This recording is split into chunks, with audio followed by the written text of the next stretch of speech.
नाजरीन, जैसा कि आप देख रहे हैं, ये है एक पेप्सी के अकब में और हबीब बैंक के बिल्कुल बराबर में खुदाई हुई है। और इस खुदाई में आप देख सकते हैं कि 11,000 वोल्टेज की बिजली की लाइनें जा रही हैं। इसके साथ साथ ये देखें, चोरी के जो पानी के पाइप हैं, जो कि मिली भगत के साथ माफिया की कारकर्दगी इतनी ही आला तरीन है कि जिसमें ख़ुद इदारे के लोग मिले हुए और मिलकर उनको सपोर्ट करते हैं। ये आप देख सकते हैं, यहाँ पर पानी की लाइन भी जा रही है और इसी तरीके से 11,000 की बिजली की लाइनें भी जा रही हैं। गुज़श्ता रोज़ यहाँ पर एक इंसिडेंट हुआ जिसमें एक 18 से 19 साल का आज़म उर्फ़ आदम सोलंकी की डेथ हुई।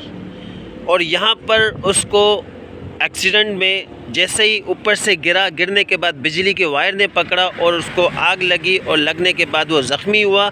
ये पेप्सी के जवानों ने, पेप्सी के सिक्योरिटी गार्ड्स ने उनकी ज़िंदगी बचाई। उसके बाद छिपा को कॉल की और छिपा के ज़रिए वो यहाँ से हॉस्पिटल रेस्क्यू के लिए चला गया। मगर यहाँ पर आप देख सकते हैं कि इस नाकारा और इस थर्ड क्लास अमल का दारोमदार किसके ऊपर है?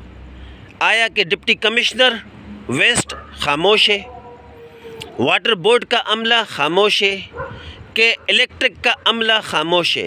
इन सब की मिली भगत से यहाँ पर सरेआम चोरी होती है पानी की और बिजली की लाइनें, पानी की लाइनें, और इसी तरीके से यहाँ पर आप देख सकते हैं पानी भी खड़ा हुआ है।